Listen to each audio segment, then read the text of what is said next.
Guys புட்டு எப்படி செய்வதுன்னு பார்க்கலாம்.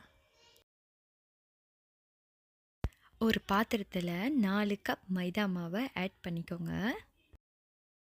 மாவை நல்லா 10 நிமிஷத்துக்கு வறுத்து எடுத்துக்கோங்க. வறுத்து எடுத்துன்னா நல்லா பொன்னிறமாக ஆயிரும். 1 டேபிள் ஸ்பூன் உப்பு எடுத்து அது 2 கப் தண்ணியில் நல்லா கரைச்சிட்டு அதுக்கப்புறம் கொஞ்சம் கொஞ்சமாக அந்த தண்ணியை அந்த மாவில் தெளித்து விடுங்க. தெளித்து விட்டு மிக்ஸ் பண்ணி விடுங்க.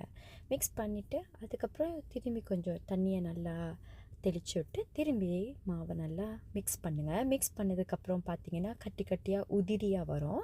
ஸோ நம்மளுக்கு அந்த மாதிரி தான் வேணும். ஸோ நல்லா தண்ணியை தெளித்து விட்டு திரும்பி மாவை நல்லா மிக்ஸ் பண்ணி விட்டுக்கோங்க.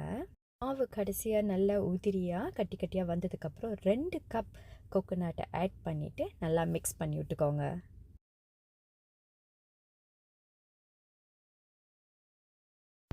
நல்லா மிக்ஸ் பண்ணி விட்டு பார்த்தீங்கன்னா அந்த ப்ரிப்பரேஷன் இப்படி இருக்கும். நம்ம இப்போ புட்டை அவிக்க போகிறோம். 1 லிட்டர் தண்ணியை வச்சுட்டு அதில் அவிக்கிற பாத்திரத்தை வச்சுட்டு ஈர துணி மேலே போட்டு அதுக்கப்புறம் அந்த புட்டை அதில் கொட்டிடுங்க. கொட்டிட்டு நல்லா மூடி வச்சுருங்க. 20 நிமிஷம் நல்லா அவிச்சு எடுத்துகிட்டு வந்து பார்த்தோன்னா அந்த ப்ரிப்பரேஷன் வந்து இதோ இப்படி இருக்கும். ஸோ அதுக்கு அங்கிட்டு நீங்கள் 1 கப் ஆஃப் சுகர் அதில் புட்டில் போட்டுட்டு மிக்ஸ் பண்ணிட வேண்டியதான். தேவைக்கு ஏற்ற மாதிரி உங்கள் சுகரை நீங்களும் ஆட் பண்ணிக்கலாம். அந்த ப்ரிப்பரேஷன் பார்த்தீங்கன்னா ஈவனாக அது ரொம்ப சுவையாக இருக்கும். இதை ட்ரை பண்ணி பாருங்கள்.